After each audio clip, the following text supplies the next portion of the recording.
Morning, members, officers and members of the public, and welcome to the meeting of the City of London Corporation's Port Health and Environmental Services Committee today, Tuesday the 20th of January 2026 at Guildhall. The public element of today's meeting is being live streamed, and those participating in the meeting have given consent to their inclusion. The recording will be available on the City Corporation's YouTube channel following the meeting and will be retained for up to 1 municipal year. Thank you, Town Clerk. Are we live? We are. Okay, so welcome everybody to this meeting of the Port Health and Environmental Services Committee. We'll go straight to agenda item number 1, which is apologies, Town Clerk. Thank you. We have Caroline Haynes observing the meeting, and we also have apologies from John Edwards, Marianne Fredericks, Vasiliki Manta and Sushi Saluja. And we have also Alethea Silk observing and Mercy Haggerty observing online as well. And also Henry Pollard will be arriving late due to attending a freedom ceremony. Thank you very much. Any other apologies that people are aware of? If not, any members' declarations under the Code of Conduct, item number 2. Not seeing any, we will move to the minutes of the last meeting, which was the meeting on the 25th of November. These start at page number 5. I'll go through them page by page. I know we have one matter of accuracy, which I'll come to. So, any matters of accuracy or arising from page 5, page 6, page 7. Gavin Stedman. Thank you, Chairman. I would just like to refer back to paragraph 3. Under section 5 of the minutes of last meeting, and it refers there to medium risk food and feed imports. The discussion, it was actually around food hygiene inspections that were undertaken within the city. So, Chairman, with your blessing, I think just to change that to reflect there was food hygiene and not imported food and feed controls. Yes, we'll make that amendment. Anything else from page 7? Page 8, page 9, can they be agreed as a true record, please? Thank you very much. That takes us on to our first principal item on the agenda, item number 4, cleansing services annual fees and charges. And I understand, is it Joe, you're going to introduce Joe Kingston? Thank you, Chairman. Members of the committee. So this is the committee's annual fees and charges report for cleansing, waste collection and public conveniences for the forthcoming year. Ordinarily, this is a relatively standard report. However, there's a couple of additional proposals contained within the report, which I thought it would be beneficial to separate out. As a result, the report's got 3 sections with separate recommendations. So if possible, Chairman, I'd propose taking those separately in terms of questions and then approvals. So the first section, section A within the report, covers business as usual charges. So we're proposing usually to increase those in line with the RPI. And where we're not proposing to do this, there is a brief explanation. So those services include things such as bulky waste collection from residential properties and charges for special events. There is a note in there about bulky waste charges and the fact that that is we don't fully recover the costs on that service at the moment, but that's all explained within the report. The second section, section B, proposes a new fee structure for the issuing of fixed penalty notices for litter and fly tipping.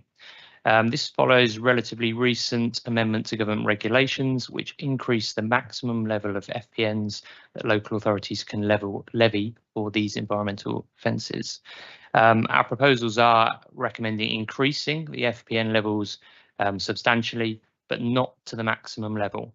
If you refer to paragraph 28 of the report, you'll see the current penalty charge maximum, which is what we are currently levelling, the new penalty charge maximum, which we can go up to, and then our proposed new charge in the last column. So effectively for littering, moving from £150 to 300, and for fly tipping from 400 to 600. I have discussed this extensively with the enforcement team who issue the fines, and also had conversations with neighbouring boroughs who have applied a range of increases. We believe that this approach strikes the correct balance between being proportionate and reasonable, whilst also being significant enough to encourage compliance, which is the guidance laid down by DEFRA. Everything should be encouraging compliance as opposed to being revenue generating. And it's also broadly in line with other neighbouring local authorities, although there is some variance. Just a point, I think, on fly tipping here, and just to note where we are, I think slightly more unique. Fly tips within the city don't tend to be, a van full of rubbish offloaded in a gateway. It's classified as being 5 bags or more. So therefore, that's one of the reasons we're not proposing going to the maximum. But I'll cover that a little bit later. We still have enough powers to take people to court and impose unlimited fines. If we were to increase the maximum, we think that more of the offences would be challenged. So more people would take that to court, which again, we don't think is beneficial. It would result in lengthy court proceedings. And our experience tells us that this doesn't usually actually increase compliance, but it does clog up officer resource. So preparing case files, reviewing them, taking them to court. What we want is people to realise that they've done wrong, pay it, see the fine come through, pay it, and then comply with the regulations going forward. In addition to the proposed changes, we also set discounted rates. It's common practice, something which we do already, and is found to be effective in encouraging swift payment. We're proposing setting those rates at 50% of the penalty charge. That's roughly where they are at the moment, but taking it to a straight 50% makes things slightly easier. And then finally, as I mentioned, any offence can still be progressed to court where the fine for fly tipping can be unlimited. So if we do think that it's a really egregious fly tipping offence, we can take that straight through to court. And secondly, we can, obviously, we have, this is an annual report which we bring back to committee, so we can bring it back with an update on the effect that these increases have had in a year's time, and recommend either keeping it at a similar level, decreasing it, or increasing it, depending on the experience that we've had throughout the year. So that's the fixed penalty notices. The third and final section of the report is around public convenience charges. Members requested further information at a previous meeting of this committee in October on charges, income and costs for our staff public conveniences. At the time, I'd said that this report was coming, so we've included the information within this report. The report has a table at paragraph 43, which highlights costs, overheads and incomes for the facilities in 3 different scenarios, those being keeping the charge as it currently is at 50p, increasing it to £1, or removing the charge completely. To avoid sort of modelling in several unknowns, we've kept those figures as of 24-25, so they're known figures as opposed to looking at next year's or this year's information. The section of the report also includes a split of contactless versus cash usage, which was also requested by members, and the costs related to those. So the recommendation for that report is to maintain the current level of charge at 50p at this time. And I'm just going to pass over to Katie, who's going to give a little bit further background on sort of, I think, the rationale behind that and the current financial situation. Thank you. And so just to finish off on this, I think I would draw members' attention particularly to paragraph 46 in the report. So you've got the table at 43, but at 46, what we're highlighting is that although we are recommending holding the fee at the moment for conveniences, we are just highlighting to members' attention that we are in a very difficult financial kind of position going forward. Members will be aware, obviously, we are at the moment negotiating with government over our local government funding settlement. So I just put that context out there to say that although we are recommending holding at the moment, we may very well have to review that position with the committee earlier than we normally would do. So didn't want that to come as a surprise when it does. If in fact we do have to do that, we hope we won't. But obviously just wanted to bring members' attention to that particular point. So thank you, Chair. Okay, thank you very much. Now, in order to structure the debate and questions on this, what I would like to do is take questions and contributions in order on those 3 items, A, B and C. So firstly, can I see any questions in relation to 5A, which is the charges in relation to street cleansing, waste collection and membership scheme. Right, okay, so I've got Chris Bowden, then Tim Butcher, and then Korsar Zaman. Thank you very much, Chairman. I was surprised to see, and I shouldn't be surprised after all these years still to find out basic things like this, but I was surprised to see just how little income we received from household bulky waste collection. And I was wondering just how large is our cost, and really it should be the marginal cost that we have for household waste fly tipping. And if that cost is in any way significant, in any way more than 7,000 a year, it would make sense for us to reduce or even eliminate potentially the cost that we've got for bulky waste collection. I don't know the numbers, so that's why I'm asking the question to see if that's been considered and what the correct balance is. Thank you. Okay, thank you. I'm going to take these three contributions together. Tim. Thank you, Chairman. Brief question on 19, page 15, paragraph 19. Waste from places of religious worship is classified as household waste. If you just take one of the churches, St Mary Woolnorth, for example, there's a coffee shop in the front. Does it mean that that coffee shop gets their waste removed at no cost? Because that can't be right. Thank you. And Alderman Korsar Zaman. Yes, thank you very much, Chair. Similar questions to Tim's, in fact. So in respect of the bulky waste collection, I think I recall at a previous meeting, I think Marianne raised a question about provision of free bulky waste collection. I think it was mentioned that residents can use neighbouring boroughs such as Tower Hamlets, for example. Paragraph 10 mentions support for vulnerable groups. I'm wondering what provision we have specifically for vulnerable groups. For example, I'm aware of residents in Portspoken, for example, for whom £42.50 is quite a significant cost. So is there provision for particularly vulnerable groups? Thank you. Okay, thank you very much. So, Joe, if you could take those. So we've got a question about bulky waste charges, charges to places of worship, and also in relation to whether there's any provisions for lower charges or fees. Certainly, Chairman, not a problem. If I take the religious worship, place of religious worship question first, if a church or a place of religious worship is operating a commercial activity, out of that they will have to have a commercial waste collection in place. So it's only for free collection is only for services, if they're only operating services, things like that. So yeah, if there's any commercial activity, they have to have a commercial waste collection agreement in place. In terms of the bulky waste, yes, residents can take free of charge, bulky waste to Tower Hamlets. And there's also collection points on the estates. All 4 of the estates have a collection point for taking bulky waste. Again, that's free of charge. The chargeable service is for collection from the doorstep. Okay, so that's removal, that's going up in many cases, several flights of stairs and handballing sofas, etc., down to a collection vehicle. In terms of support for vulnerable groups, yeah, absolutely. If individual is on income support or pension, receipt of pension, etc., or can make a case, then yeah, absolutely, we waive that charge. So that process is in place at the moment.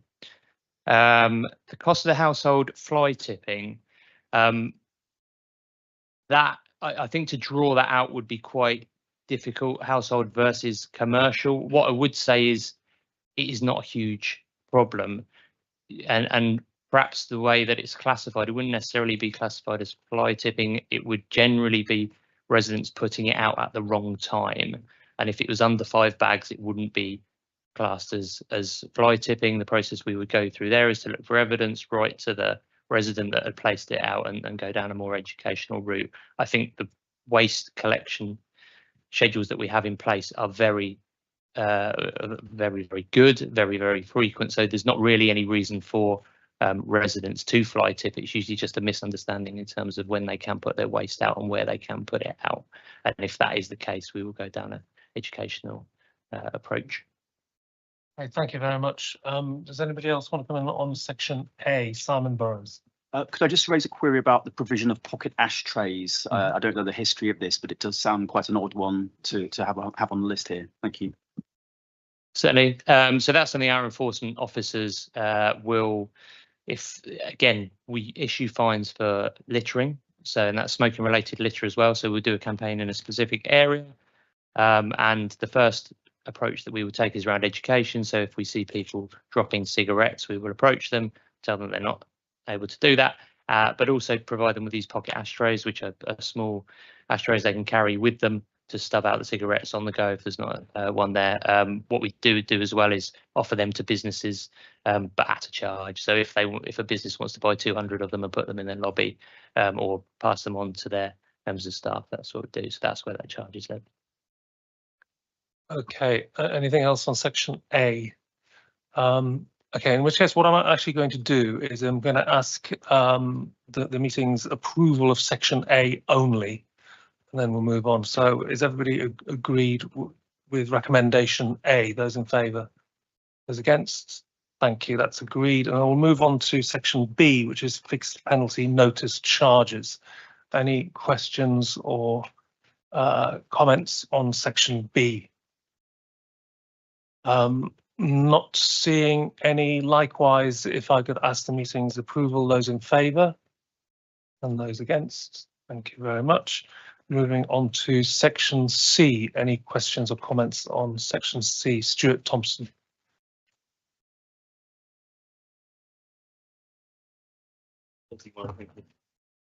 Thank you, Chair.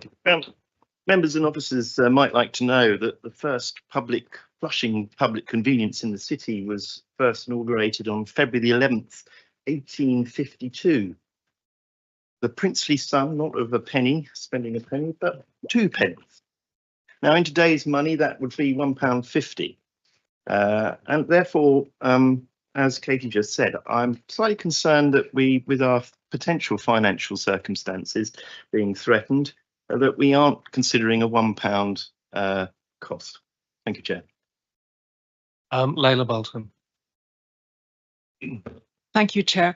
I'd like to know what progress we can make in publicising the availability of free conveniences at dozens of establishments around the city, because it seems to me, just walking around, there's very discreet, if non-existent, signage for this.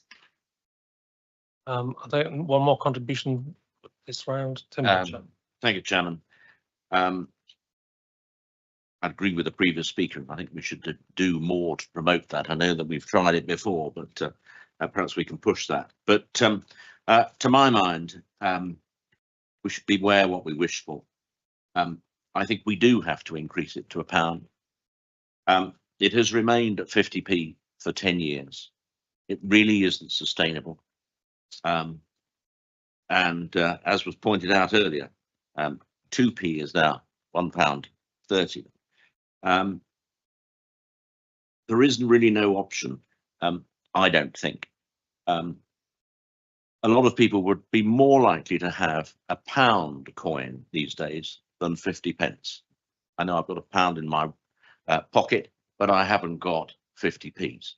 I think we need to move, encourage more people to use it cashless. I'd be interested to know, you told us here that the split is 70-30. What was it previously? Is it going up? Most tourists, I suspect, would be likely to use a card. Cash is not being carried as much as it was, but I think that's a question for another day. And I would propose that we go for option 2 to increase it to £1. Thank you, Jim. Okay, thank you very much. I'll just come back to Layla now. Did you want to come back in? Yeah. I would suggest that if we do increase the fees, that we post signs at all these public conveniences where a fee has been increased to tell people that there are free conveniences elsewhere around the city with that scan code or something, just to let people know that they have an alternative if that paying that £1 is hard for them. Okay, thank you. Simon Burrows. Thank you, Chair. As part of my day job is working in payments, I'm quite sceptical that charging 50p on a contactless card is cost effective. I would imagine the fees eat up quite a large proportion of that 50p. And on that basis, I think an increase to £1 would maybe make sense. Thank you. Okay, thank you very much. Any other contributions at this point? Joe, do you want to come back? I know we had a very comprehensive discussion back in October, but yeah, maybe an update on where we are with signage. I think I'll just take the signage one and then sort of pass back to Katie. Okay. So yeah, I think on the signage we've done quite a bit. I'm always open to suggestions of how you think we can do better. I think the point about having a QR code, for example, on the staff convenience is a really good one, and we can action that. Certainly, we are making a little bit of progress actually with Google, because I think we sort of previously said that for those community toilets, it's difficult to get a secondary use for them, if that makes sense. And if you search it on Google Maps, we think there may be a workaround for that, certainly for City of London owned properties, so we can label them as both the Guildhall but also a public convenience as well. So we continue to look at options. The paper maps that we've had printed have gone down really well, available in the City Information Centre, but and the on-street signage. But there was a lot of information on that in the last committee report. But as I said, always more than happy to take on any suggestions for promotion of those sites. Thanks. And Katie Stewart on the charges. Thanks again. So just following on that particular point, actually, just to add, I think one of the things that we are doing as officers in my department at the moment is trying to build a much better relationship with our business improvement districts, who obviously have their own channels of communication, and they've actually got quite a lot that they do with, I think, the worker community, but also the kind of wider visitor community, particularly in terms of the hospitality industry. So that's something that, again, working with officers, I can try to improve how we are integrating some of that community toilet provision into what they are promoting as well. On the finance point, absolutely, I think there's a lot of sense, I think, in what members are suggesting in terms of getting ahead of this and actually increasing the fee. The reason that we did suggest that it was held was we don't quite know the size of the financial challenge because of the current position in terms of MHCLG funding settlement. However, I don't think that should stop the committee from necessarily making a move now. I think it's sending a good signal in terms of the fact that this committee is very aware of that wider pressure, and I think it will send a good signal to Finance Committee. What we can do, and what I would just caution, is we may have to review that again, depending on the outcome of some of those conversations. But I think a recommendation to go to £1, I think, is something that we can certainly support. I'm looking at Joe from an operational point of view. I don't think there's any issue with that, so we'll be with that. Okay, so we've got a proposal by Tim Butcher that we actually adopt option 2 rather than option 1. I'll take any further contributions now, but what I propose to do is basically just take a straight vote on the options, and we'll see what the feeling of the meeting. As your chair, I'm entirely comfortable with option 2 as well. We had a lot of discussion about this in previous meetings and call over, and it was my feeling that the opportunity should go to this meeting to make that decision. And if the view of the meeting is that option 2 goes straight to £1, then I'm entirely comfortable with that. Any other contributions before we actually take this to a vote? Yes, sorry, because you go ahead. Yeah. Thank you, Chair. Just jumping forward to agenda item 6 and the table 13, I think given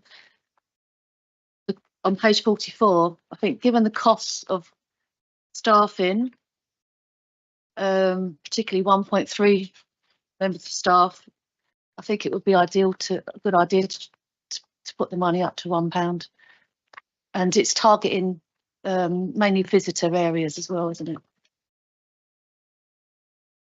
Yes, Layla Bolton again. Thank you, Chair. Can I suggest that we add to that we will add this signage that I referred to in all the conveniences where the fee is going to rise? Thank you. It's just a sticker, isn't it? Yeah, okay, so that's okay. That's great. Okay, any other contributions? Otherwise, I'm going to go to a vote on this between the three options, in fact, just to gauge the feeling of the meeting. So just to be clear, it's the recommendation C, though we're changing that, or potentially changing that to option 2, or at least giving you the option of raising that to £1. Option 1 is to leave the fee at 50p. Option 2 is to increase the charge to £1, and option 3 is to remove the charge. Can I see those in favour of option 1, please? Those in favour of option 2, please.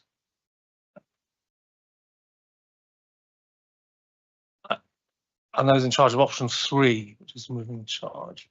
Okay, well, I think that's fairly unanimous. So that is agreed. So moving on, next agenda item, Town Clerk.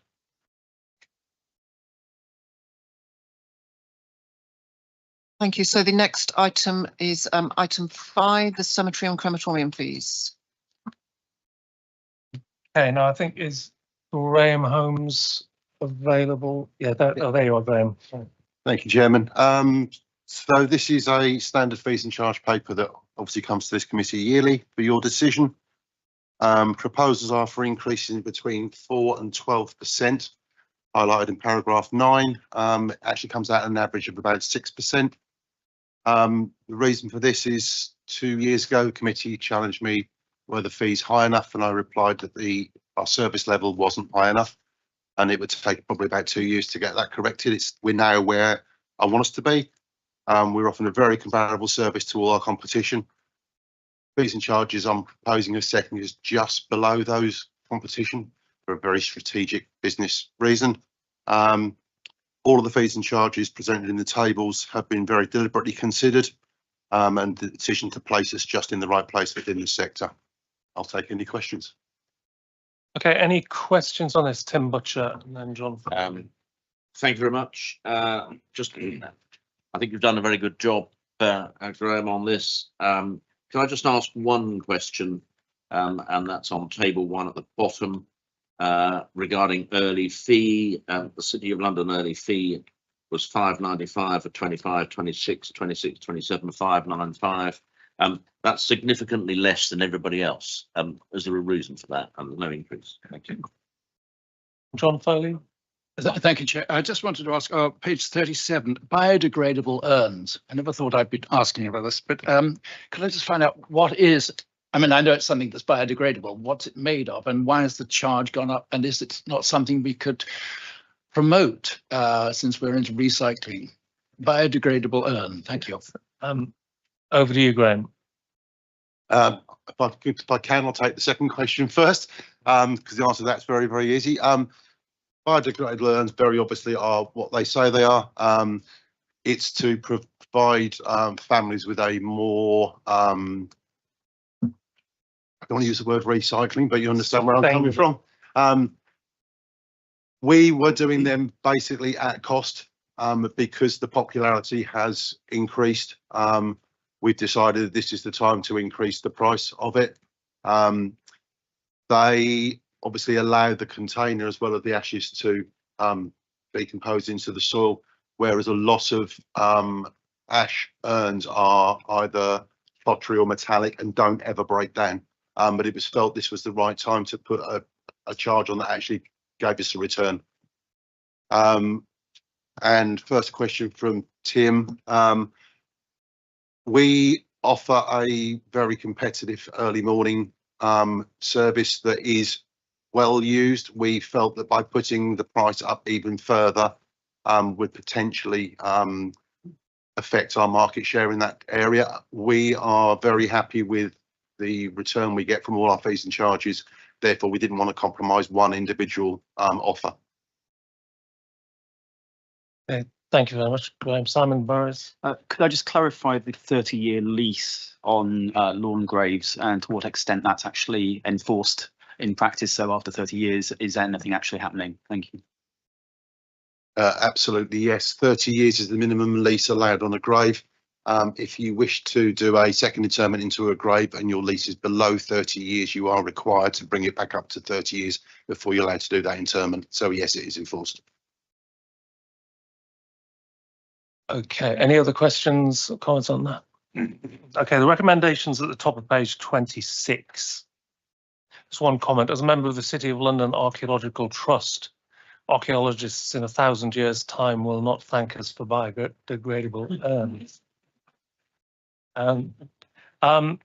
That said, members are asked to agree with the recommendations. All those in favour, please. Those against? Thank you very much. And that takes us to item number 6, which is the revenue and capital budget. Jenny Pitcairn, Chamberlain's Department. Thank you, Chair. Yes, this is the annual report setting out the proposed budget for your services for 26-27. The proposed budget is an increase of £4.254 million from the 2025-26 budget. The main reasons for this increase are set out in the bullet points on page 41 and a more comprehensive list in Appendix 2 starting at page 49. The most significant change is due to allocation of an additional £2.313 million of corporate cyclical works programme funding, addressing the backlog of repair works on your properties. On local risk, the proposed budget has been prepared within the resource envelope allocated to the Executive Director. The report is for decision. Happy to take any questions, Chair. Thank you very much. Okay, any questions, comments? John Foley. Just on page 47, ports and launches, which is a drop of 274,000. I just wondered what that drop means. Ports and launches from 618 to 344. Thank you. Anything else on that, Tim Butcher? Thank you very much. Can I just have an indication from the officer? The budget for 25-26 19,571, the budget for 26-27 23,825. But what this report doesn't tell me is what the likely outcome of the 25-26 budget is, so that I can compare the outcome with the anticipated budget for 26-27. Otherwise, I've got no idea whether it's right or wrong. Thank you. Okay, thank you very much. On the ports and launches, I'm not sure. Jenny, do you want to take this, or Gavin, do you know the answer to that one? I'll start and let Gavin chip in if he thinks I've misstated or missed anything.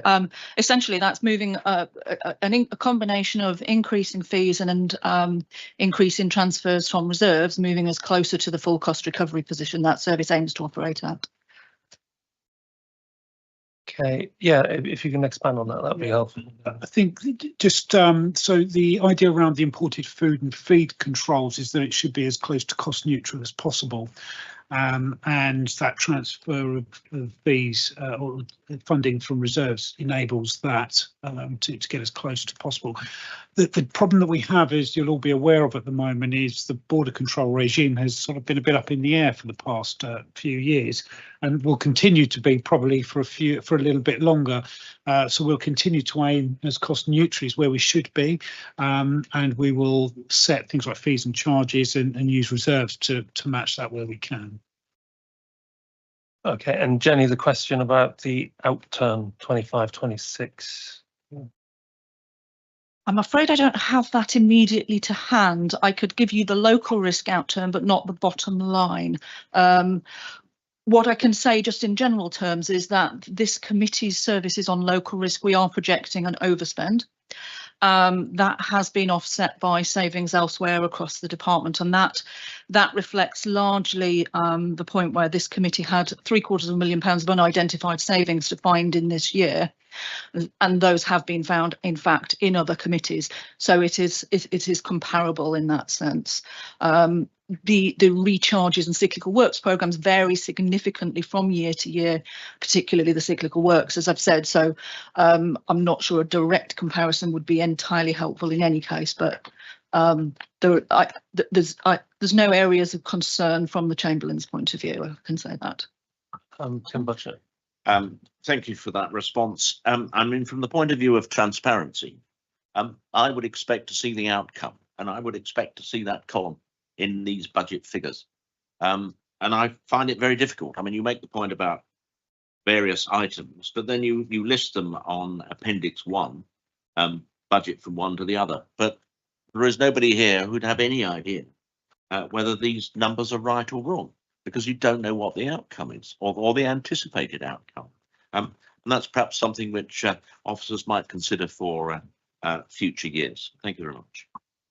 Certainly, I'll take that away back to the Chamberlain's team. Thank you. Katie, did you want to come in on that? Just to come in from a service point of view, so to give some assurance to members, as Jenny articulated, the current projected outturn is obviously considered in terms of building this up. I absolutely appreciate the transparency point, and we'll look, we will look at how we build that into future such reports, just to give you an overview in terms of where that is. I think the key point is that unidentified savings, which has now been built in and has been a kind of structural deficit, I think, for this committee's budget. Actually, that will be addressed now in the proposal that's here. Okay, thank you very much. Okay, any other questions on agenda item number 6? That's a decision item, the recommendations at the top of page 42. Are they agreed?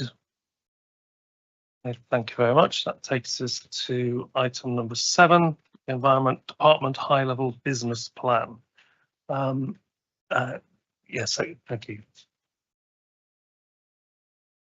Thank you, Chair. So the report seeks approval of the Environment Department's high-level business plan 26 to 30 for the services within the remit of your committee. Last year, the department moved to a multi-year business plan which spanned years 25 to 30, and that plan set out the department's priority work streams for those 5 years and the specific actions that would be undertaken to deliver them in 25-26. The business plan has now been reviewed and refreshed to include detailed actions for 26-27. The priority work streams are still relevant and remain unchanged, and we have reviewed and refined performance measures and targets where possible. The elements of the plan which relate to the licensing service will be presented to the licensing committee for approval on the 5th of February. And subject to the approval of both committees and the incorporation of any changes sought by members, the plan will be adopted from April 26. We're happy to take any questions. Okay, thanks, John. Any questions on the business plan? Leila Bolton. Thank you, Chair. I hope I'm in the right section, but in the business plan, it mentions business support for SMEs. And I was wondering how specifically the work of this committee and the officers benefits startup businesses and SMEs to scale and grow, helping to maintain London's position as the leading global financial and professional services centre. Thank you. Katie, are you coming on that one? Thank you. So although, as you say, the SME Gateway is managed outside of this committee, there are obviously connections that are made between the work that has been done to establish the SME Gateway and obviously the services of this team. So the SME Gateway is a fairly new offer, so it's an area which we have the opportunity to build up. And I think obviously, as you would expect, I think for our department to be able to make connections to services for licensing, etc., to really make those connections as easy as possible for particularly small businesses that might be locating in the city, and really connecting them through to the services of the corporation they might need. So that is something we will certainly take into account, and the team are already doing that in many respects. Thank you very much. Any other questions on agenda 7? And not seeing any. Recommendations are towards the top of page 58. Decision item, is that agreed? Agreed. Thank you very much. Item number 8. This, you'll recall, was presented at the last meeting, but there was a printing error. So the tables have come back to you again in full. So I'm not proposing that there's an introduction to this, but rather that if there's any questions, and this is from pages 77 to 82. Tim Butcher. Thank you very much. Just a small point on page 78. You talk about zoos and inspecting them. Do we do London Zoo? And if not, why not? Susie Pritchard. Yes, we do London Zoo. The inspection of zoos is obviously quite a specialist skill, and there are state zoo inspectors nominated, and then local authority inspectors go along with those. And we undertake quite a large number of zoos, large and small, across Greater London.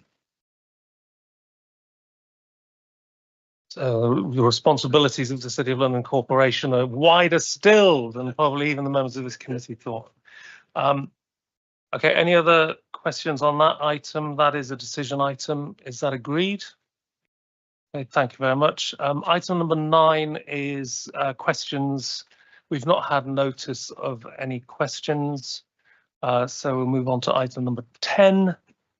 Any other business? The only other business I have is that although we didn't have any questions notified of this question, obviously we did have a question to Court of Common Council from Councillor Layla Bolton in relation to vehicle idling and the pollution and created, not noise and air pollution created by vehicle idling.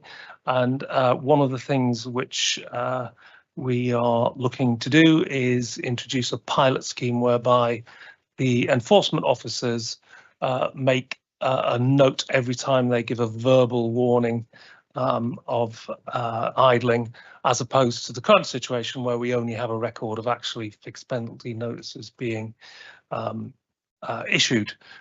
So I don't know if there's an officer can tell us sort of what would be planned in relation to that that scheme.